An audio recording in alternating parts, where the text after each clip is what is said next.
안녕하세요. 이혼 전문 변호사 김철민 변호사입니다. 오늘 영상은 상간소송 소장을 비롯하여서 법원으로부터 소장이 집으로 날아와 가족들에게 들킬까봐 노심초사 고민하시는 분들에게 도움을 드리고자 제작했습니다.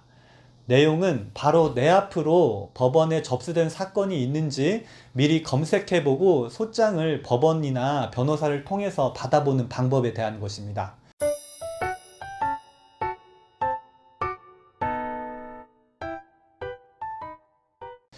접수된 사건 번호를 미리 알게 된다면 소장 발송 전에 변호사를 통해 전자소송으로 받아본다든지 대략 집으로 소장이 오는 시기를 가늠하여 집에서 본인이 소장을 수령할 수가 있겠죠.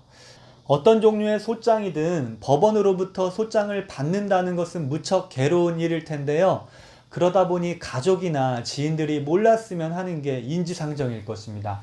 특히 상간남, 상간녀 소송의 경우에는 더욱 그러하겠죠.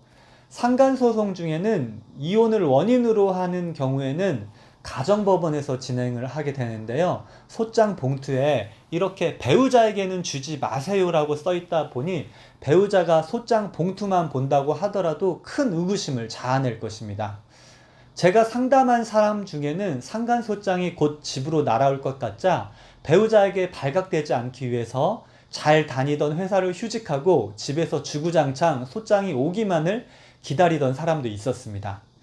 자, 그럼 이제 본인 앞으로 접수된 소장이 있는지 알아보는 구체적인 방법에 대해서 말씀드리도록 하겠습니다. 예전에는 다소 무식한 방법으로 신분증을 들고 지방법원이나 가정법원 민원실에 수시로 찾아가서 나한테 접수된 소장이 있는지 물어보는 방법을 사용했습니다. 공무원들이 너무 싫어하겠죠?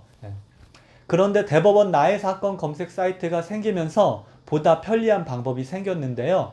바로 나의 사건 검색 사이트에서 신분 인증을 한 후에 나에게 접수된 소송이 있는지 검색해보는 방법입니다. 나의 사건 검색 사이트에는 사건 번호로 검색하기, 인증서로 검색하기 두 가지 검색 방법이 있는데요. 이 중에서 두 번째 인증서로 검색하기 방법을 사용하시면 됩니다. 검색을 할 때에는 몇 가지 정보가 필요한데요. 일반인이 이해하기에는 좀 어려울 것 같으니 잘 들어주시기 바랍니다. 우선 소송이 진행되는 관할 법원을 알고 있어야 합니다. 상간소송의 경우에는 원고가 이혼을 할 경우에는 가정법원, 이혼을 하지 않는 경우에는 민사법원에서 소송이 진행되고 있습니다. 이를 구별해서 검색하셔야 합니다. 그리고 토지 관할도 체크하셔야 되는데요. 통상 피고 주소지를 토지 관할로 하는데 민사사건의 경우에는 원고 주소지와 불법 행위지를 토지 관할로 할 수 있습니다. 이쯤 되면 도대체 뭔 소리를 하는지 이해하기 어려울 것 같은데요. 괜찮습니다. 못 알아듣는 게 정상입니다. 이럴 때는 그냥 모두 다 체크를 해서 검색해 보시면 되는데요. 원고 주소지와 피고 주소지를 토대로 모두 검색하면 되겠습니다. 예를 들어서 원고는 대전 사람이고 피고는 부산 사람이라면 대전 가정법원, 대전 지방법원, 부산 가정법원, 부산 지방법원을 모두 검색해 보시면 되겠습니다. 그리고 사건 종류 탭에서는 민사 본안, 가사 본안, 민사 가사 신청을 체크하시면 됩니다. 다만 한 가지 꼭 알아두셔야 할 것은 이와 같은 방법은 피고의 이름과 주민등록번호 두 가지 모두 법원에 접수된 경우에 하나여 검색된다는 것입니다. 대부분의 상간소송의 경우에는 소장을 접수할 때 피고의 이름만 알다 보니 피고의 이름만 기재한 후 추후 통신사 조회를 통하여 피고 주민등록번호와 주소를 바로잡는 당사자 표시 정정을 거치게 되는데요. 이와 같은 경우에는 당사자 표시 정정 이후에 해당 사건이 검색되겠죠. 소장을 받을 것 같다면 이와 같은 방법으로 자주 검색하시면 되겠는데요. 내 앞으로 접수된 사건이 나온다면 사건 진행 내용 탭을 눌러서 법원에 언제 소장이 접수되었는지 그리고 법원에서 언제 나에게 소장을 발송했는지 검색해 보실 수가 있습니다. 다만 실시간 업데이트를 하는 것이 아니다 보니 하루 이틀 정도 정보가 올라오는 것이 늦을 수가 있습니다. 이해하기 쉽도록 하나 예시로 보여드리자면 이게 지금 7월 29일에 법원에서 소장을 발송했다는 내용인데요.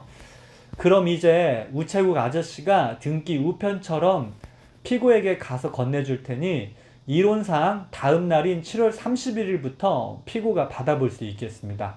그런데 바로 다음 날 받는 경우는 제가 별로 못 받고 빠르면 이틀 뒤쯤 받아보는 것이 보통입니다. 만일 법원에서 소장을 발송하기 전이라면 해당 법원 민원실에 가셔서 소장을 직접 송달 받으시거나 또는 변호사를 선임하여 변호사로 하여금 전자소송을 통해 소장을 송달받게 하는 방법으로 집으로 소장이 직접 가는 것을 막을 수가 있습니다. 확인이 늦어서 법원에서 이미 발송했다는 기록이 나온다면 집에서 대기를 타면서 우체부 아저씨를 기다릴 수밖에 없겠습니다.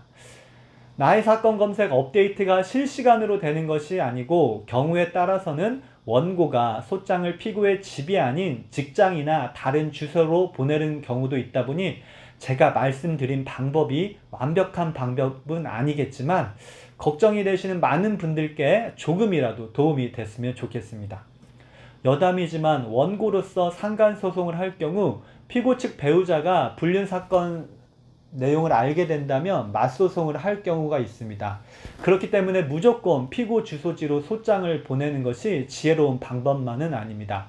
이런 경우에는 피고에게 사건 번호를 알려주고 해당 법원 민원실에서 소장을 찾아가라고 이야기한 후 피고의 배우자 모르게 조용하게 사건을 처리하는 것도 하나의 방법이 될 수가 있습니다.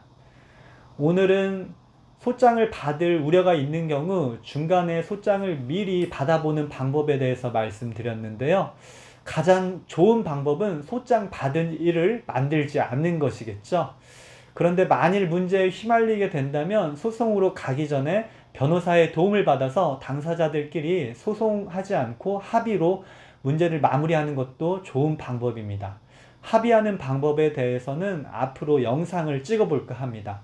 앞으로 더 유익하고 흥미로운 내용으로 찾아오도록 하겠습니다. 이상 대전 이혼 전문 변호사 김철민 변호사였습니다. 감사합니다.